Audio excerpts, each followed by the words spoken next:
Estados Unidos tiene una visión instrumental de la democracia. Cuando le conviene es democrático y cuando no le conviene promueve dictaduras. Más de 8 millones de venezolanos saliendo de su país. Entonces eso te dice dos momentos diferentes muy vinculados al tema de la economía, esencialmente. Una Venezuela próspera a una Venezuela empobrecida. Nadie puede negarle a Chávez su liderazgo, su carisma y su popularidad. Combinado que él era un orador carismático, Chávez.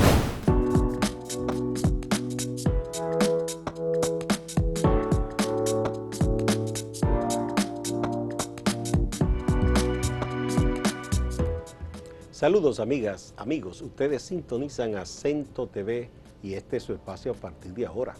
Y hoy, como es viernes, no es un día cualquiera, aquí está Bernardo Matías, el hombre de los viernes. Bienvenido. Muchísimas gracias, ¿cómo está usted? Bien, mire, nosotros estamos en Acento TV de aniversario, 9 años. Tiene este hijo de acento.com.do, que es Acento TV. Bueno. Y usted es parte de la familia. Felicidades. Sí, sí, aquí estamos. Vamos a hablar de Venezuela.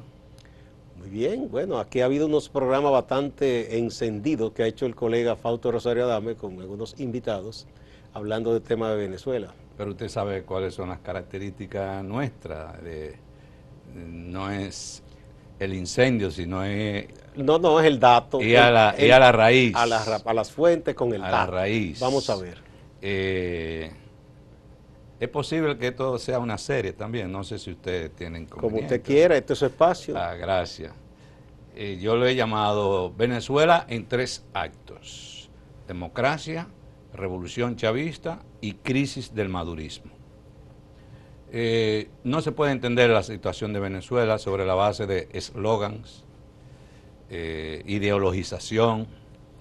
No se puede entender la situación de Venezuela en base a prejuicios y preconcepciones, sino hay que ir a las raíces de qué es lo que está pasando y por qué está pasando lo que estamos viendo en Venezuela. Hay cosas, personas como nosotros tenemos una historia de defensa de la democracia, distinto, y eso a mí me duele coincidir con ese tipo de personas, pero terminamos coincidiendo con el caso de Venezuela, distinto a algunos que juegan de manera instrumental con la democracia, porque ahora frente a Maduro tuve posiciones muy radicales que no asumen las mismas posiciones frente a Bolsonaro, frente a Donald Trump, ni a las dictaduras de derecha. Sí. Entonces, es contra los regímenes dictatoriales que tú estás, a favor de la democracia real, o es que tú tienes una posición preconstruida en base a tu visión antisocialista. Ni siquiera antisocialista, anti quien no esté conmigo. Sí, pero frente a determinados regímenes autoritarios de derecha, o el silencio o el apoyo.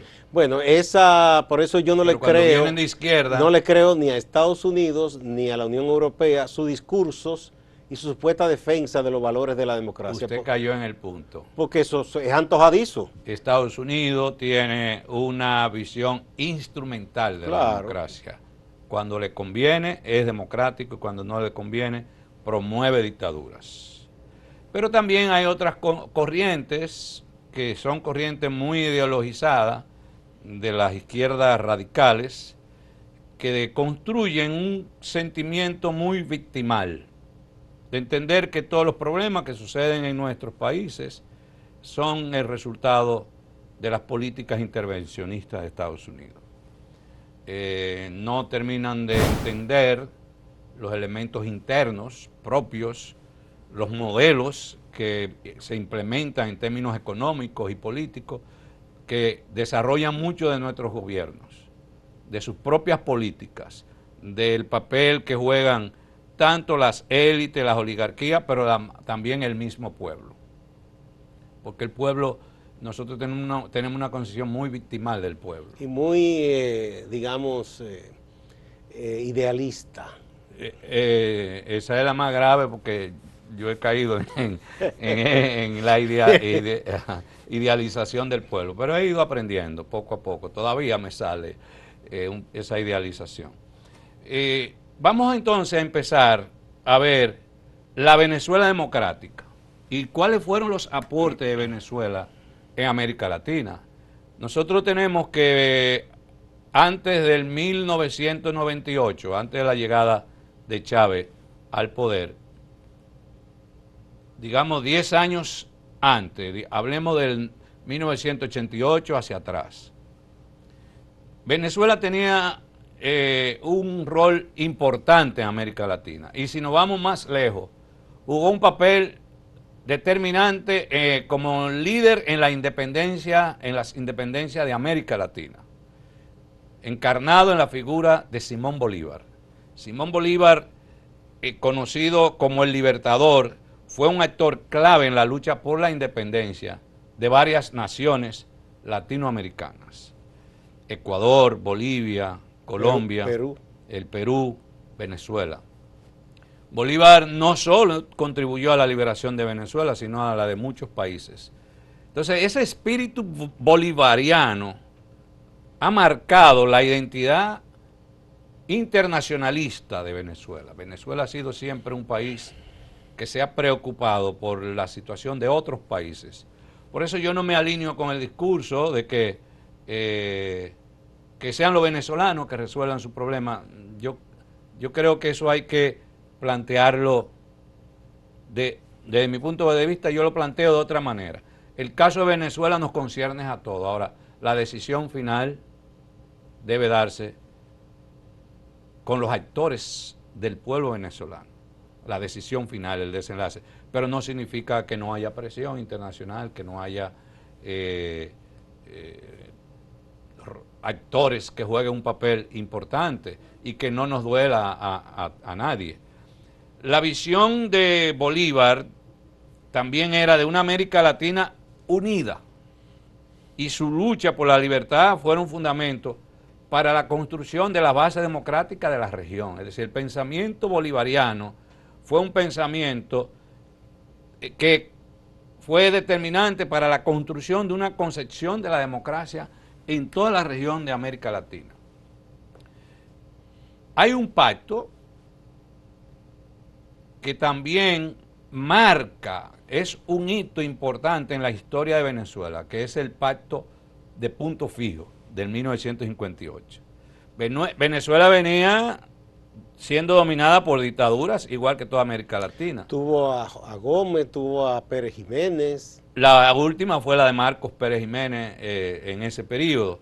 Y en 1958 Venezuela comienza a experimentar un proceso democrático, una transición democrática, consolidándose con el llamado Pacto de Punto Fijo, donde uno de los elementos clave de ese Pacto de Punto Fijo era la alternancia pacífica del poder. Es decir, no a los golpes de Estado, no al socavamiento de las bases democráticas o sobre todo del sistema electoral.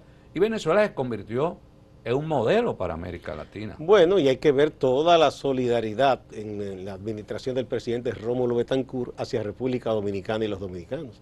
En la época de Trujillo. Trujillo lo mandó a matar, incluso a él.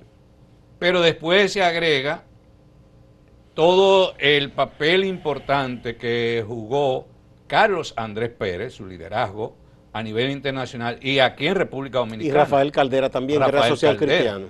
En la crisis del 1978, cuando Balaguer no quería entregarle al PRD, Venezuela jugó un papel importante a través de la socialdemocracia. Sí, fue. Y además tenía, no sé si está operando ahora, el Banco de Desarrollo de Venezuela, que República Dominicana, y yo sé porque trabajé en una institución pública que asistía a un lugar en que se construía una presa y era financiada de manera muy blanda por los venezolanos, unos empréstitos muy buenos, a largo plazo, con intereses bajos, que de manera solidaria tenía Venezuela hacia otros países como República Dominicana. Entonces, yo lo que quiero que destaquemos es el papel de una cultura de solidaridad de Venezuela con los países latinoamericanos, pero además de un referente de democracia.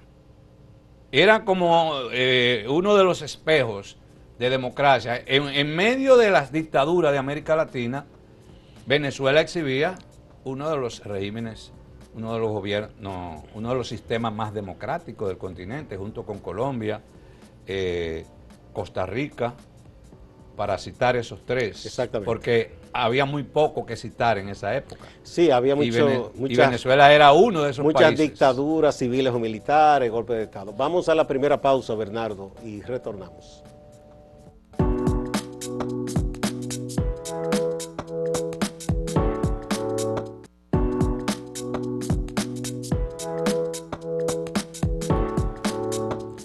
Venezuela en el corazón de los dominicanos, un país que históricamente ha sido tan amigo de República Dominicana y tiene una situación ahora que vale la pena analizar. Otro elemento a destacar es que Venezuela era uno de los países económicamente más prósperos también del continente e incluso era un punto de atracción migratoria. De los grandes polos de atracción de migrantes. Aquí, lo de nuestra generación, de manera experiencial, podemos decir lo que significaba cruzar por la mañana temprano por la Anacaona, por el Mirador. Que tenía a veces una fila más larga que la del consulado americano. Que la del consulado americano. De dominicanos buscando visa para irse a Venezuela. Hoy, ahora es al revés. Ahora al revés, más de 8 millones de venezolanos saliendo de su país. Entonces eso te dice dos momentos diferentes, muy vinculados al tema de la economía, esencialmente. Una Venezuela próspera a una Venezuela empobrecida. ¿Eso es mentira? No lo dicen los datos estadísticos, lo dicen los mismos datos oficiales, que lo vamos a compartir en algunos momentos de estos análisis. Venezuela ha sido también modelo de democracia participativa, incluso en el mismo gobierno de Chávez.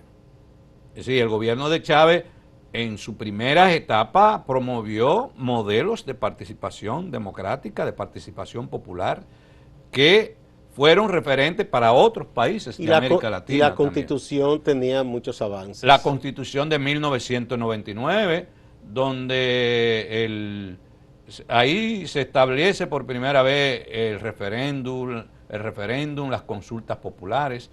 Chávez fue de los gobiernos que comenzó a experimentar el tipo de liderazgo de presidencia conectada con la cotidianidad de la gente, el cara a cara, y eso se convirtieron en modelos y referentes. La Constitución del 1999, denominada la Constitución Bolivariana de Venezuela, es considerado uno de los documentos más modernos de la región en cuanto a derechos humanos y sociales se refiere. Si tú tomas la Constitución Bolivariana que se aprueba en el gobierno de Hugo Chávez, es una de las constituciones más avanzadas y valorada por todos los estudiosos de los sistemas políticos democráticos y por constitucionalistas. Es un documento muy moderno, el de la Constitución venezolana. Introduce conceptos como la democracia participativa y protagónica. Amplió los derechos sociales. Reconoció la importancia de la inclusión de los sectores más vulnerables de la población. Eso en la Constitución. Aunque su aplicación y el contexto político que la han rodeado ha sido objeto de debate. Es decir, una cosa es la casa de gobierno y otra es el gobierno de la casa. Son cosas distintas. Una cosa es lo que dice la Constitución y otra cosa es lo que se hace realmente. La Constitución nuestra, tú la lees, una Constitución La del 10 tiene muchísimos avances, muy avanzada, pero muy avanzada. no se cumplen muchas cosas de esas, ¿no? Entonces,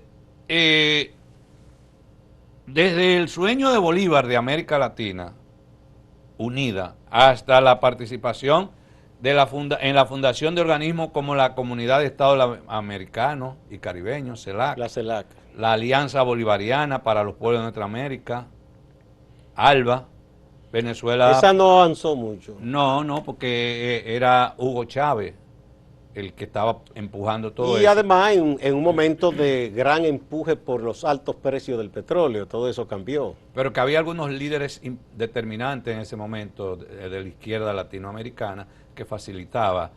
Estaba el gobierno de Lula, estaba Kirchner, Mujica, estaba el Ecuador, Correa. Entonces había toda una corriente. La señora que fue presidenta de Chile.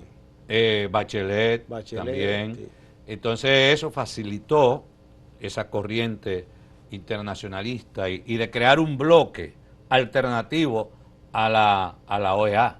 Porque no, y en el aspecto económico al ALCAN, que quería impulsar el gobierno de Bush, extendiendo el Tratado del Libre Comercio del Norte hacia el resto del continente, una gran zona de libre comercio, que nunca tampoco se concretizó.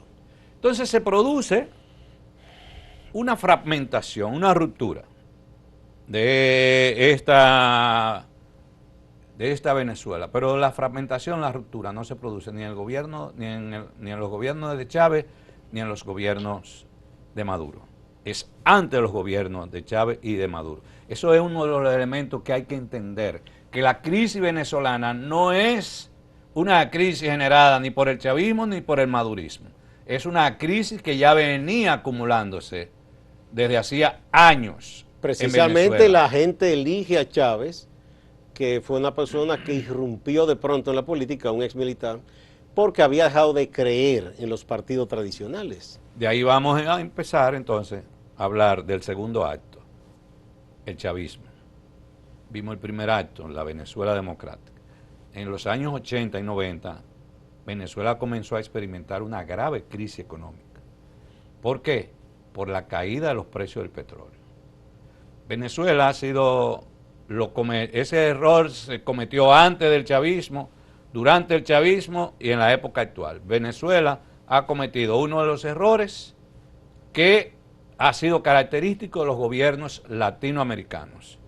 El hacer depender la economía de un renglón. Ese es uno de los problemas más serios que tiene la economía dominicana. Ahora con el turismo. El turismo. Y antes era con lo que llamaban la economía de postre, de café, azúcar. Cacao. No impulsaba. Y a Cuba le pasó a hacer depender la mayor parte de su economía de la industria azucarera. Como le dijo Sartre en una ocasión a Fidel, construir sobre el azúcar es igual que construir sobre la arena, como dice la palabra bíblica. A pesar de que el Che Guevara criticaba el monocultivo en la sociedad latinoamericana y proponía la diversificación. El Che tenía una visión muy estratégica en términos de la economía. Entonces, a eso se agrega la hiperinflación. Entonces comienza a darse en Venezuela un aumento de la pobreza y el colapso del sistema bancario en 1994. Se produce una crisis de reserva, de disponibilidad de divisas. Entonces combina hiperinflación, precio del petróleo y una crisis en el sistema bancario en 1994, quiebra de bancos, etc. Eso se produce antes del chavismo, no durante el chavismo. Estas condiciones llevaron, por supuesto, a un descontento popular, a un crecimiento cada vez mayor ese descontento se reflejó en una desafección con los partidos políticos tradicionales, los dos principales partidos políticos, Acción Democrática, AD y COPEI. Que es el social cristiano. Que es el social cristiano y el otro social socialdemocracia y el social cristianismo, que eran los dos partidos que tenían el dominio electoral y político de la población venezolana. Desde el 1958 estos partidos habían dominado el escenario político de Venezuela, pero poco a poco comenzó a asociarse como corruptos e ineficaces. Eso se ha dado en muchos países de América Latina, el caso de Perú con la emergencia de Fujimori, y podemos citar muchísimos otros casos. Entonces, el agotamiento del sistema bipartidista abre las puertas a un nuevo escenario político en Venezuela. El resquebrajamiento, la quiebra del bipartidismo, combinado con un incremento de la pobreza, combinado con una crisis económica profunda, abre un nuevo escenario en la sociedad venezolana. Bien, vamos a otra pausa y regresamos.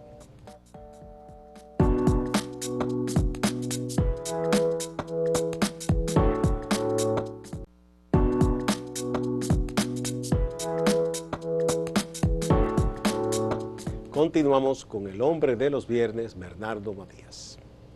Entonces, eso es lo que podría llamarse la tormenta perfecta, el resquebrajamiento de la economía y del sistema político.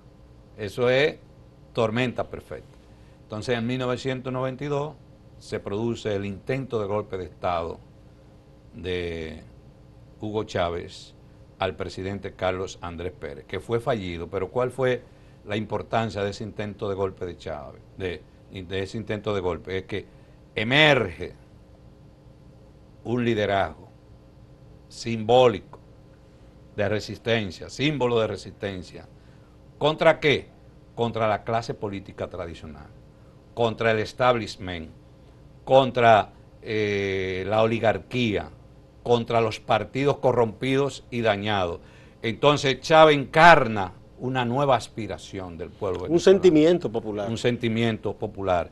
Y ganó la popularidad del pueblo venezolano. Nadie puede negarle a Chávez su liderazgo, su carisma y su popularidad. Combinado que él era un orador carismático, Chávez, y supo canalizar el descontento popular mediante un discurso anti-establishment, anti-oligarquía, anti-elitista, anti-políticos tradicionales, prometiendo un cambio radical, justicia social y redistribución de la riqueza. Es decir, estamos frente a un liderazgo que tuvo sesgo de mesianismo. Algunos dirían que soy quizá muy condescendiente al usar la palabra sesgo. Y su mensaje resonó en todas las clases populares. Recordar y se ganó el corazón del pueblo venezolano. Él fue indultado por el presidente Rafael Caldera, que volvió, que fue uno de los presidentes tradicionales que volvieron a gobernar. Con un partido nuevo, ya no era copellano. Incluso muchos dicen que entre ellos hubo un pacto y que Caldera le pasó el apoyo a Chávez de unos pequeños movimientos que había en varios estados venezolanos que sirvieron para que Caldera ganara, que le llamaban las chiripas, y que se lo... No, Chávez, además de ese descontento popular, supo arrastrar una serie de organizaciones, aglutinar muchas fuerzas políticas en Venezuela, y capitalizó ese sentimiento y planteó un gobierno más inclusivo que se diferenciara de lo que venía haciendo COPEI y Acción Democrática, que fueron dos partidos que hubo un momento que se comenzaron a profundizar la desigualdad en Venezuela. Además de muchísimos escándalos de corrupción que hubo en esos gobiernos también. Y Venezuela empezó a entrar en la lista de los países más desiguales de América Latina y del mundo, a pesar del boom del petróleo. Un otro elemento es, Chávez supo utilizar muy inteligentemente los medios de comunicación. Tenía una estrategia mediática para ganar el apoyo de la población. y hay un vacío de liderazgo y de falta de legitimidad se convirtieron en factores importantes para que surgiera lo que podría llamarse la era del chavismo de Venezuela. Entonces, ¿cuáles fueron los logros de Chávez? Que esos logros lo va a canalizar Maduro en una primera etapa posteriormente. Durante los primeros gobiernos de Chávez, implementó una serie de políticas sociales conocidas como misiones, que vendrían a ser como los programas sociales de República Dominicana, pero con nombres distintos, además con características distintas y con criterios distintos, que tuvieron un impacto positivo en la reducción de la pobreza en Venezuela. Políticas sociales dirigidas hacia la salud, a la educación. Sí, construyó muchos barrios, hospitales. Construcciones de vivienda, una red de salud para el primer nivel de atención, políticas dirigidas a eliminar la intermediación en el comercio campo-ciudad, que contribuyeron a mejorar las condiciones de vida de los aunque el campo fue desatendido mucho en ese momento. Venezuela, que tenía un campo muy rico, eso no se le puede atribuir específicamente al chavismo, desde antes del boom del petróleo. No, yo no me estoy refiriendo a las políticas económicas, sino a las políticas sociales. Ah, socialmente. Ya. Programas, por ejemplo, como la misión Barrio Adentro, que era un programa que atendía misión médica, servicio médico gratuito. Antes de Chávez, la medicina en Venezuela estaba totalmente privatizada y acceder a servicios de salud en Venezuela era altamente costoso. La misión Robinson, que combatió el analfabetismo, redujo el analfabetismo, fueron efectivas en mejorar la calidad de vida de los sectores más vulnerables. En Venezuela, también la nacionalización de la industria petrolera venezolana, aumentando el control del Estado sobre petróleo y canalizando gran parte de esos recursos hacia programas sociales. Esas son cosas objetivas. Estoy hablando de los logros. Después hablaremos de los desaciertos, de las fallas, los errores del sistema y qué produjo eso. Pero es para que hagamos un análisis objetivo, que no significa no tomar posiciones para entender el problema.